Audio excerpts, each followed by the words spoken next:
How does an AI image system make an image? In this video, we're going to look at the technology behind AI images, specifically an AI system called a diffusion model, to see how they work. We'll also consider how this technical process introduces algorithmic and social biases into the images produced by diffusion models. Let's start at the beginning. Training. You may have heard this word before, training. To create an AI system, you need to train it on data. But what does it mean to train an AI? First, let's imagine I'm uploading a picture, or even this very video, to a social media platform that will then use this data to train its AI diffusion models. What exactly happens to that image? Well, in a sense, it's destroyed. Of course, it's only a digital copy of the image, so you're not going to lose your file. Instead, the system is designed to strip information out of this file over a series of steps. As I'm speaking, you're going to see the pixels in this video get larger. That's because the file itself is being compressed down to a smaller size. As it does, you'll notice a lot of detail gets lost. The background, for example, starts to fade away. Hazy outlines and shapes are left behind. You might see my beard or the outline of my glasses and hair. This is part of what's called a U-Net structure. You shrink an image down to a much smaller size and study what's lost, tracking the distortion of that image all the way back to the original. So as information is spread out, it's then also repaired back to the beginning. As information is lost from one training step to the next, the model tracks how pixels change and which change last. When we generate an image, it starts out really small, and then it expands this smaller image into a larger size, adding details back in, a total reversal of what happened during the training. It's important to note that what the diffusion model tracks isn't exactly pictures or concepts. Instead, it's just numbers. As you can see here, the computer is reading images as a long sequence of numerical values, each value representing the color and intensity of the pixel on your screen. But that's not all that happens on training. When you take information away from something, you're also adding noise. It's the same thing, actually. Noise is the absence of information.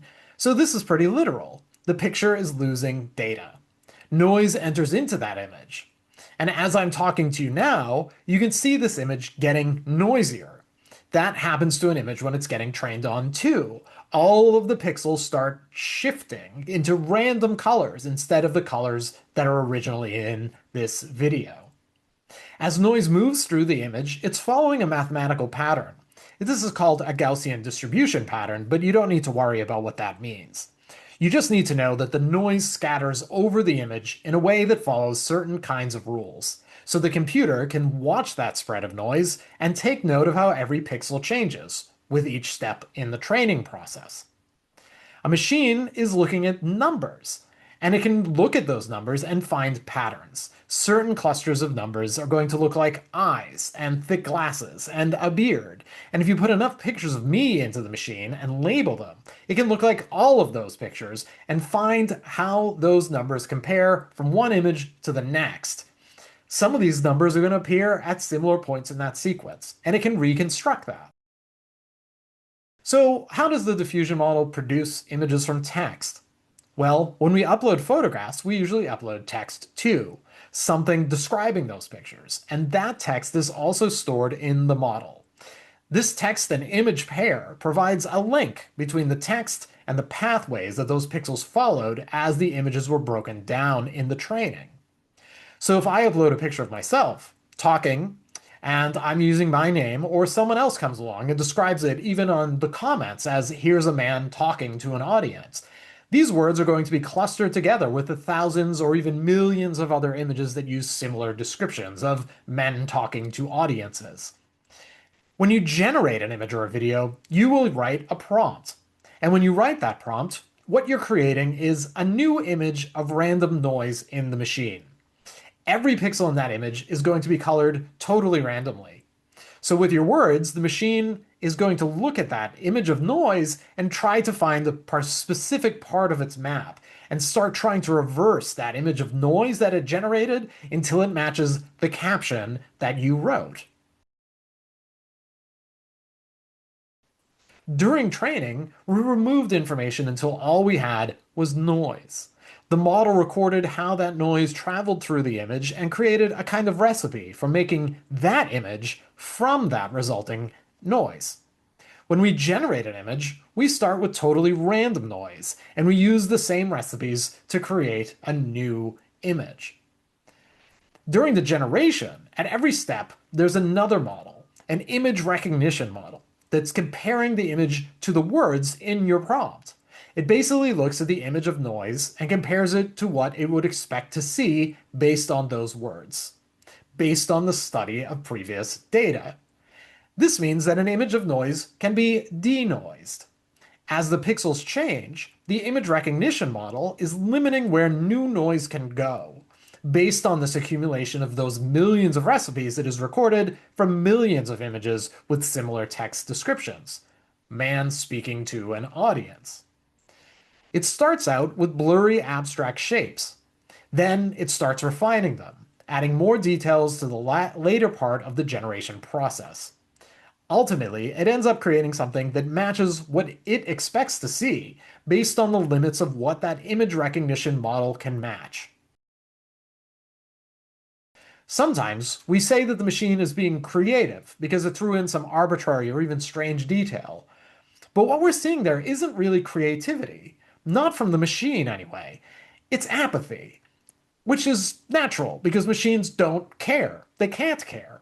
So the things that get through are usually things that don't skew the image recognition model away from the text description. Otherwise, it would change them. So when you see unexpected fingers on a hand, what you're really seeing are the boundaries of what the image recognition system is looking for as it denoises that random noise. Creativity in the AI model comes from trying to constrain noise into expected visual categories, and when it doesn't care about whether something is part of that category or not, it's included. We call that creativity in a machine. But if you add a little bit of noise to the image and then regenerate it, it can fill that noise in with different things, loose rules. So you can change an image through adding more or less noise. And the more noise you add, the more that image is going to change. That's why, with a little noise, I can turn a video of my real face into a colorful background, or an image of me talking to you from all sorts of places and scenarios.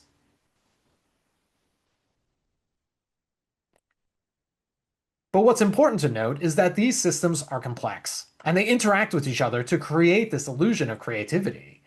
An AI system can't be creative on its own. The machine is really just following instructions, a fixed series of steps and rules it has to follow.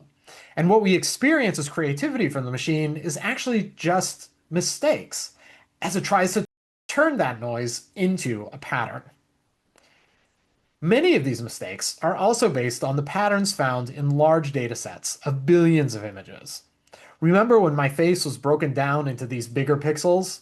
A lot of what is happening in that process involves color, and color detection is notoriously biased in image recognition systems. You can check out Gender Shades by Joy Buolamwini and Timnit Gebru for more on this subject. And remember, that image recognition model that was checking to see if you're creating something, an image that matches your prompt, well, that was trained on incomplete datasets. And really, every dataset is incomplete. There isn't a dataset that can capture every single thing in the world from every single perspective.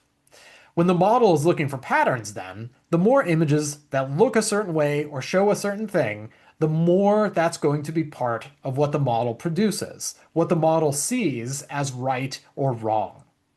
If all it ever sees are pictures of North American and European cities, it's more likely that that's going to be what's passed along to the viewer, an image that matches the architecture and the cultural norms of those cities. And as a result, it can be much harder for anyone who doesn't look like me to create images that look like them.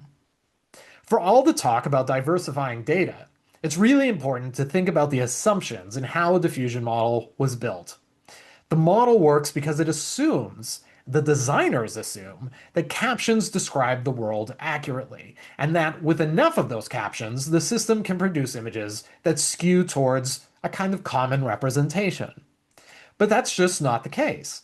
So many companies will actually insert random words into your prompt in order to fake a diversity of those outputs.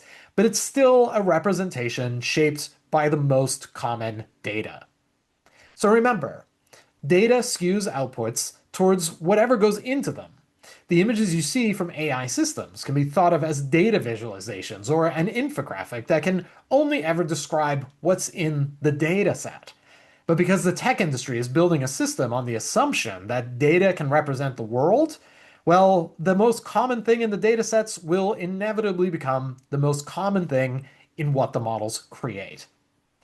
I hope this helps you understand a little bit more about the technical pipeline of diffusion models and how bias is in their core. And I encourage you to think about how you can challenge that innate bias when you see, make, or circulate AI images. Thank you.